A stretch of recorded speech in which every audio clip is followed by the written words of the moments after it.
The book of Acts is one of my favorite books to go through. In fact, I get to teach it every year to a group of students at our Ambassador Bible College here at the United Church of God office.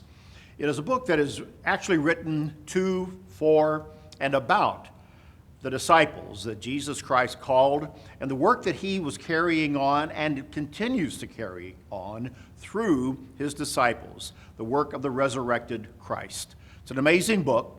And there's great lessons for us to look at and to learn from today as disciples of Jesus Christ.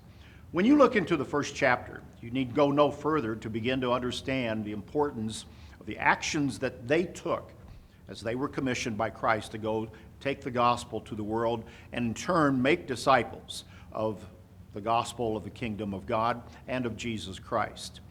There's a very interesting passage in chapter 1 and verse 10 of the book of Acts, at the point where Jesus Christ made his final ascension to heaven. And the disciples were standing on the Mount of Olives just to the east of Jerusalem, and they actually watch, after 40 days of the resurrected Christ appearing, being with them, teaching them the things of the kingdom of God. Christ is making his final ascent, taking up into a cloud, and he disappears, and the disciples are standing there, obviously amazed at this sight, but they seem to linger just a little bit too long. Because as we read the account in verse 10, they looked steadfastly toward heaven, looking up. As he went up, then behold, two men stood by them in white apparel. Two angels appeared and began to look at them, and they said this to the disciples in verse 11, Men of Galilee, why do you stand gazing up into heaven? Again, the disciples were just mesmerized by what they were seeing. I would be too. And you kind of linger a little bit too long. They went on to say, the same Jesus who was taken up from you into heaven will so come in like manner as you saw him go into heaven. It's in that question put to the disciples. Why do you stand gazing? Why are you just looking up? In other words, don't you have something to do? Get busy.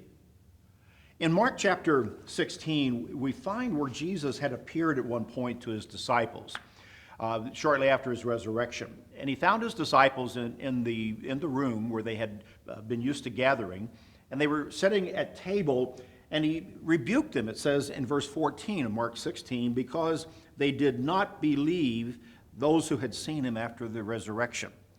They had a hardness of heart, it says here, and unbelief.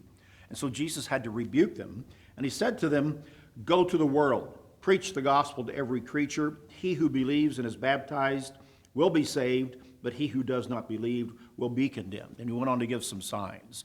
But essentially, he rebuked them for their inaction, and he said, Go to the world. And all of what we then read later in Acts chapter 1, where they are standing gazing up and having to be prodded once again, really is a lesson for us to consider as we think about our duties and our responsibilities as disciples. God's church moves forward, and it moves forward by the work of the resurrected Christ in his disciples who are called to that role. We're called to that role to be a disciple, and we don't have the luxury of stargazing, of looking up. Our job, our calling, is to get busy and to preach the gospel.